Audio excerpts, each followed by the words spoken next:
오늘 본문은 지금부터 약 3000년 전 사사시대 말을 배경으로 하고 있습니다. 이때 사람들은 각자 자기 석연에 옳은 대로 말하고 살았습니다. 왕이 없는 시대, 영적인 혼란기였습니다. 주변 국들과의 관계는 원만하지 못해서 걸핏하면 블레셋 등 주변국과 한판 전쟁을 치르고 침공을 받곤 했습니다. 오랫동안 나라를 든든히 지켜주던 사무엘 선지자마저 늙었습니다. 이제는 새로운 지도자가 등장하든지 아예 국가 체제를 바꾸든지 기로에 서게 됩니다. 백성들의 요구에 따라서 왕정 정치가 시작이 되어집니다. 그 초대 왕이 사울이라는 사람입니다. 왕이 이스라엘 나라를 다스리는 왕정 정치가 지금 막 자리 잡는 이때에 이스라엘 왕과 이방 왕은 무엇이 다른가 하는 것을 가르칠 필요가 있었던 것이지요. 이 학습 현장의 본문 바로 사울이 마훈에 이스라엘 왕이 된 지 2년 만에 치르는 블레셋과의 전쟁입니다. 이때 이스라엘 왕은 자신이 나라를 다스리기 전에 자기를 다스리는 또 다른 왕이, 진정한 왕이, 그분이 하나님이심을 알아야 한다고 하는 것이죠. 이스라엘 왕은 백성들에게 법을 선포하고 말하기 전에 자신에게 말하는 진정한 왕, 하나님이 계시다는 것을 배워야 했던 것입니다. 그래서 사무엘이 이제 이 전쟁을 명하면서 길갈에 가서 기다리라, 내가 이래 후에 가서 제사를 드리고 하나님의 말씀을 전하겠다 말씀을 합니다. 이 첫 번째 전쟁부터 사울 왕은 커다란 문제에 부딪히게 됩니다. 과연 사울이 이스라엘 왕으로서의 자격이 있는가 가름하는 시험을 만나게 되는 것입니다. 첫 번째 시험 문제부터 너무 어려웠습니다. 적군 블레셋을 보면 병거를 탄 병사가 3만 명, 마병이 6천 명, 그 외 보병은 해변의 모래알처럼 수를 셀 수가 없이 많기만 했습니다. 뿐만 아니라 블레셋은 철기 문화가 발달된 족속인지라 모든 군사들의 손에는 창과 칼이 들려져 있었습니다. 근데 지금 이스라엘 군사는 고작 3,000명입니다. 무기 하나 손에 없습니다. 훈련되지 못한 오합지졸들이었습니다. 사무엘이 7일 후에 찾아와 제사를 지낼 때까지 마냥 버티고 기다리랍니다. 시간이 하루 이틀 지난 사이에 두려워 떨던 병사들이 탈영하기 시작합니다. 기다리다 지쳤습니다. 궁지에 몰린 사울 왕은 자신이 직접 하나님께 제사를 집전하여 드리게 됩니다. 바로 이 일로 인하여 첫 번째 시험에서 낙방하고 사울은 하나님으로부터 버림을 받습니다. 사울은 왕이 되자마자 몰락의 길로 들어서게 되는 것입니다. 이 사건은 모순되고 이해가 안 되는 점이 한두 가지가 아닙니다. 첫째는 오합지졸입니다. 무기 하나 없는 3천 군사로 최첨단 무기들로 무장한 수만의 군사를 맞서 싸우라는 명령부터 이해가 안 되는 겁니다. 그러고도 두려워하지 말랍니다.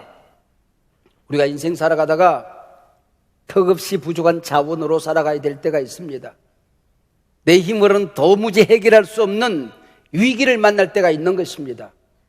내 힘은 부족하기만 하고 내가 감당해야 될 사명은 크기만 할 때가 있는 것입니다.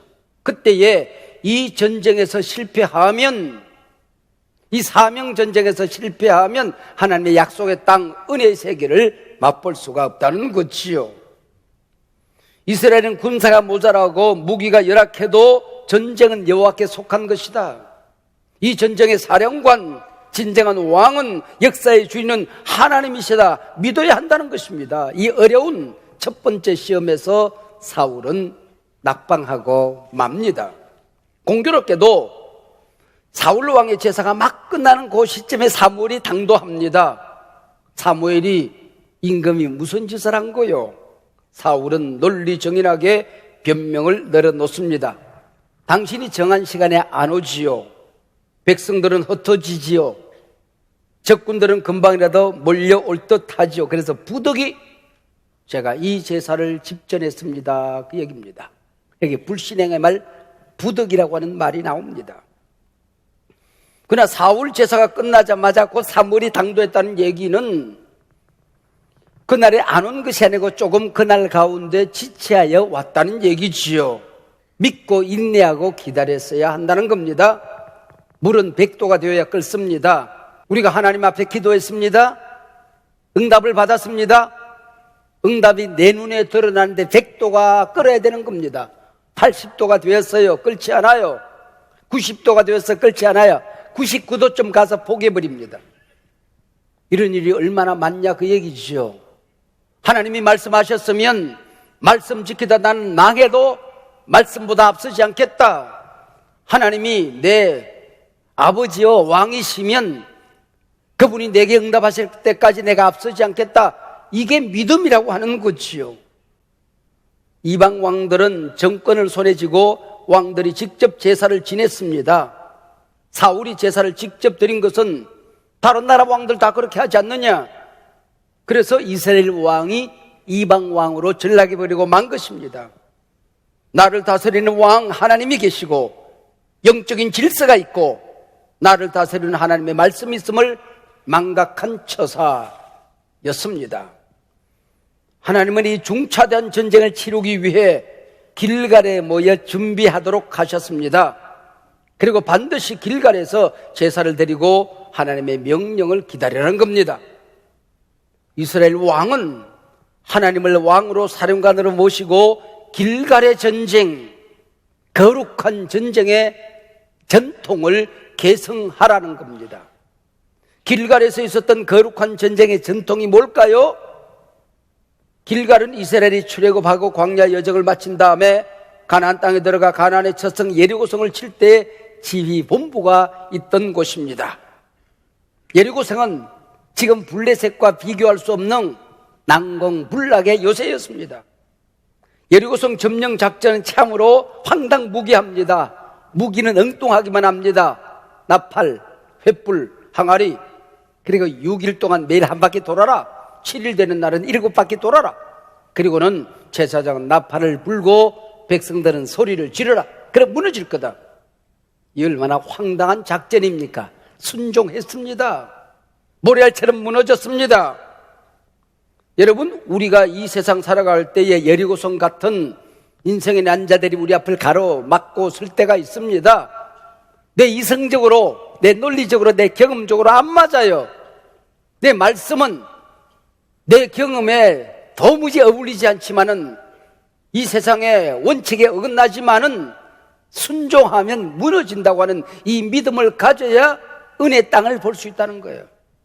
여러분, 그래야만이 적을 무찌르고 믿음의 행진을 계속할 수 있다고 하는 것입니다. 길갈 전쟁의 핵심은 왕 대신 하나님에 대한 순종입니다.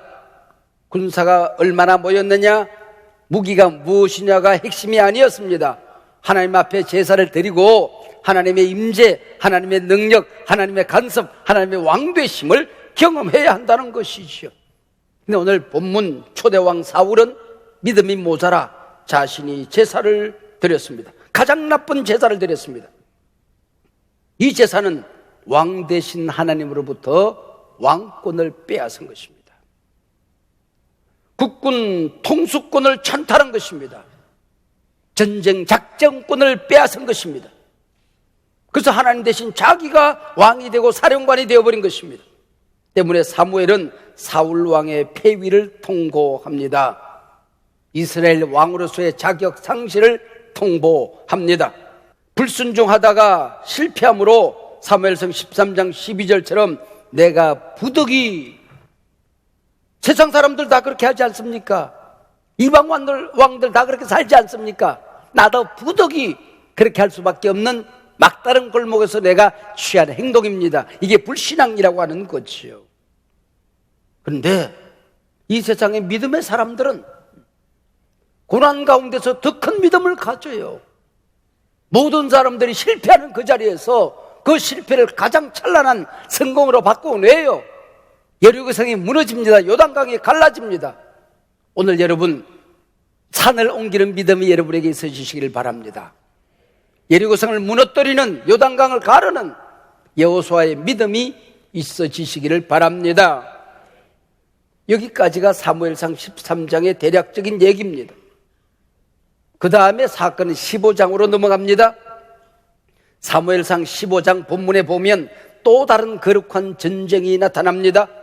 영적인 전쟁, 아말렉과의 한판 전쟁입니다. 하나님은 아말렉의 모든 사람, 어린아이까지 모든 우양떼, 모든 짐승을 전멸하라고 명령합니다. 이 전멸전쟁, 이것을 구약 성서신학에서는 헤렘전쟁이라 그렇게 부릅니다. 구약 성경의 전멸전쟁, 헤렘전쟁 이야기를 만나면 오늘 우리는 의문을 갖게 됩니다. 깊은 질문을 토하게 됩니다. 이런 전쟁, 잔인한 하나님이 과연 우리가 믿는 그 하나님 맞나? 어떻게 사랑의 하나님이 이런 어마어마한 모든 짐승까지, 어린아이까지 전멸시키는 이런 전쟁을 명할 수 있단 말인가? 아말렉이 누굽니까? 밧줄 강굴의 장자의 명부를 판 에서의 후에 쫓겨난 부족의 상처를 이기지 못해서 하나님의 백성 그러면 이를 갈다가 출애굽을 방해한 족속이 아말렉 족속이라고 하는 거죠. 그것도 뒤처진 아이들, 노약자들, 칠 것도 없는 돌봐줘야 될 불쌍한 이스라엘 백성들을 처단한 족속이 아말렉이라고 하는 것이죠. 그래서 하나님 말씀하십니다. 이런 못된 아말렉과는 내가 대대에 싸우리라. 반드시 내가 전멸시키겠다고 하나님이 맹세를 합니다. 그리하여 하나님은 출애굽을 하고 500년이 지났습니다. 그리고 지금 초대왕 사울에게 하나님을 대신하여 헤렘 전쟁을 치르고 내가 맹세하고 약속한 그 아말렉을 진멸하라 명령하는 것입니다. 사울이 거룩한 영적 헤렘 전쟁에서 실패하여 하나님으로부터 버림을 받습니다. 자기가 양을 살리고 아각 왕을 살리는 거 보라, 내가 얼마나 자비로운 왕인가? 하나님보다 더 자비롭습니다. 하나님보다 더 공의롭다고 자처하고 기념비를 세웁니다. 가소로운 짓을 하는 거지요. 여기서 사울은 졸자들은 죽이고 아말렉 왕 아각을 살려줍니다. 허잡한 짐승들 다 멸하고 기름지고 좋은 우양을 살려줍니다. 기념비를 세웁니다. 사울은 사무엘 선지자의 책망 앞에 글을 쌓은 핑계를 내려놓습니다. 변명을 내려놓습니다. 일을 내가 한 게 아니라고, 백성들이 하는 걸 내가 어쩔 수 없이 볼 수밖에 없었다고, 저들의 충정을 우리 이해하자고, 당신이 제사를 드릴 때에 기름진 양으로 제사 드리기를 원했던 백성들의 마음을 왜 이해 못하느냐고 오히려 따지고 듭니다. 성경의 저자는 사울의 불순종을 표현하는 멋진 단어들을 히브리어 전체에서 멋있게 끄집어 올립니다. 블레셋과 한판 전쟁 직전 자신이 제사를 집전한 일은 13장 12절 부득이 한 일입니다. 부득이. 이 부득이라는 단어 때문에 오늘 우리가 얼마나 많은 은혜의 땅을 잃어버립니까? 그 다음, 저는 하나님의 명령에 순종했습니다. 15장 21절, 다만 제사를 위하여 기름진 양을 내가 백성들과 함께 남겨놓았을 뿐입니다. 다만이란 단어입니다. 입에 불칠하고 살자니, 세상 환경 속에서 살아가자니, 최선을 다해보지만 세상 사람들처럼 살 때가 있는 거지요. 발바닥을 땅에 붙이고 살자니 부득이 내가 이렇게 살 수밖에 없었습니다. 하나님도 이해할 만하지 않습니까? 그 얘기입니다. 예비하고 기도하고 말씀 듣고 신앙생활 저 잘하지 않습니까?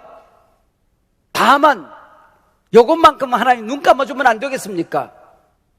이 다만이라는 이 단어 하나 때문에 우리가 얼마나 많이 하나님의 말씀을 거역하고 약속의 땅 대신 엉뚱한 저주의 땅으로 걸어갈 때가 얼마나 많이 있습니까? 사울은 부득이와 다만 때문에 망했습니다. 그래도 하나님 앞에 근삼 핑계를 대는 사울 왕을 향한 사무엘의 책망, 하나님의 심판의 메시지를 들어보십시오. 하나님의 심판 명령을 네가 거역했으니 이제는 네가 하나님 앞에 심판을 받게 될 것이다. 순종이 제사보다 낫다. 네가 한 짓은 점쟁이 짓이요 우상에게 절한 것이다. 하나님보다도 네가 앞장선, 그리고 하나님의 말씀을 네가 버렸으니 이제는 내가 너를 버려야 할 차례다. 이게 사무엘의 선언입니다.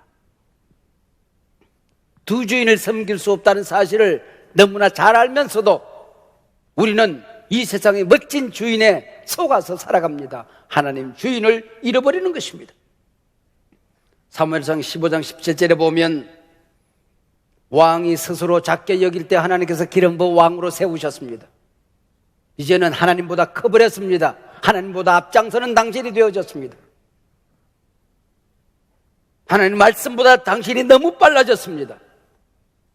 당신이 하나님의 말씀을 버렸으니 이제는 하나님이 당신을 버리게 될 것입니다. 그 얘기입니다.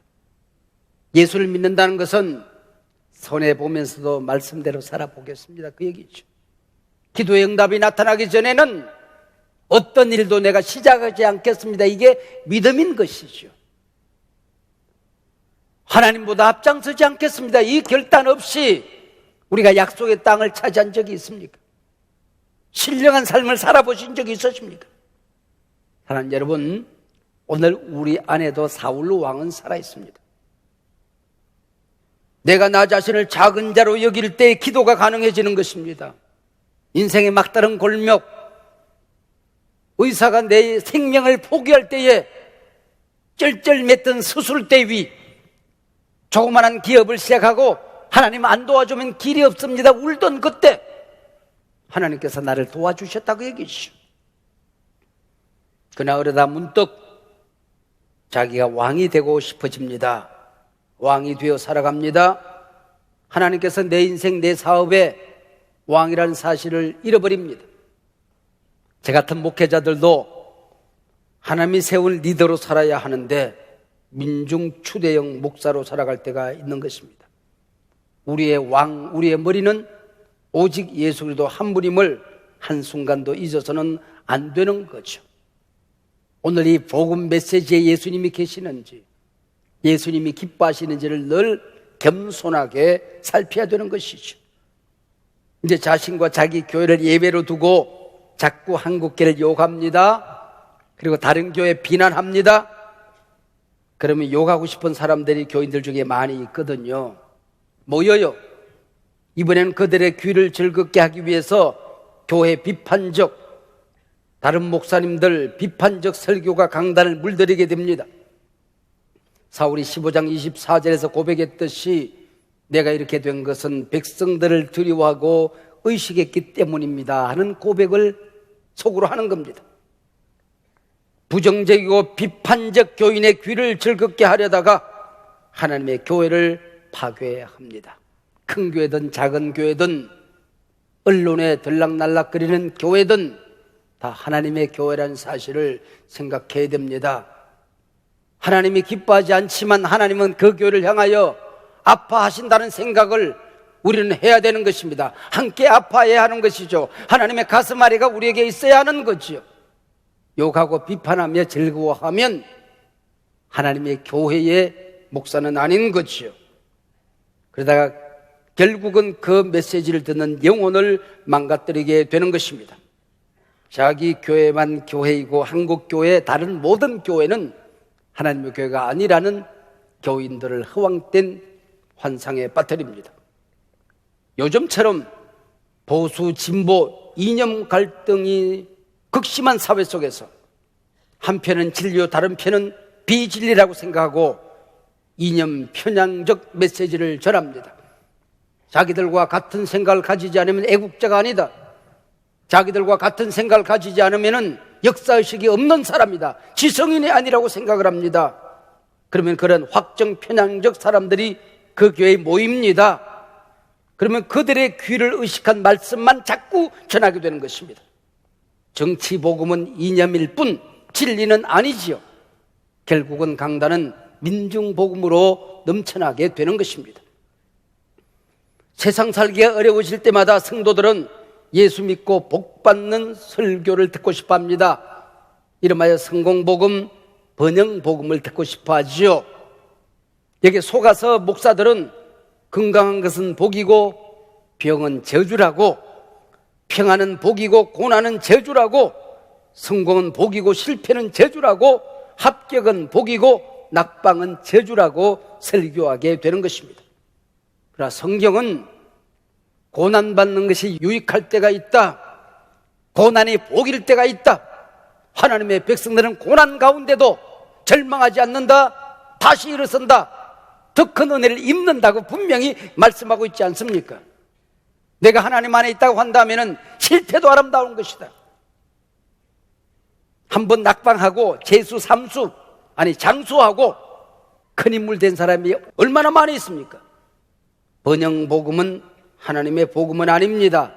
역시 민중복음입니다. 하나님보다 내가 앞서고 하나님보다 교인들의 귀를 앞세우면 나도 죽고 그들도 죽는 것입니다. 우리 이 강단이 민중복음으로부터 자유하지 않으면 망하는 것입니다. 여러분, 사울 임금이 아말렉을 살려둡니다. 마지막에 누구에게 죽어요? 사무엘하 1장에 보면 아말렉 청년의 손에 목이 달아납니다. 내가 살려준 아말렉의 손에 죽는 사울, 이 얼마나 아이러니컬한 사건입니까? 내가 그렇게 좋아하던 그것 때문에 한국교회가 망하고 내가 망하는 겁니다. 여러분, 하나님보다도 어떤 가치도 어떤 생각도 앞서지 말아야 하는 것이죠. 우리는 왕 대신 하나님 앞에 인정받을 때 그게 진짜입니다. 진짜 하나님의 사람입니다. 이 얼마나 당연하고 커다란 진리입니까? 제가 이 말씀을 준비하면서 네가 한 번이라도 하나님보다도 앞서지 않았을 때가 있느냐 하나님 물으시길래 기도를 했습니다. 그랬더니 제일 먼저 떠오른 생각이 이 예배당을 건축할 때의 일이었습니다. 비전 채플이 완공되고 입당했습니다. 감격적인 신앙생활을 하고 있을 무렵이었습니다. 당시 우리 교회 유력한 정치인이 검찰 조사를 받고 있었습니다. 한소망 교회가 불가능한 데에게 건축된 거 보면 이 유력 정치인의 간섭이 있었을 것이고 그 속에 비리가 있었을 것이라는 가정하에 조사를 받는 거죠. 제가 검찰청에 들어가 함께 조사를 받게 되었습니다. 검찰청 마당에서는 정보기도 팀이 기도하고 있었고 저는 청에 들어가 조사를 받고 있었습니다. 그때 제가 했던 대답을 지금도 생생하게 기억합니다. 제가 만약에 부정적인 방법과 타협을 했더라면 한두 해 만에 끝날 이 공사가 무려 8년이나 걸렸겠습니까?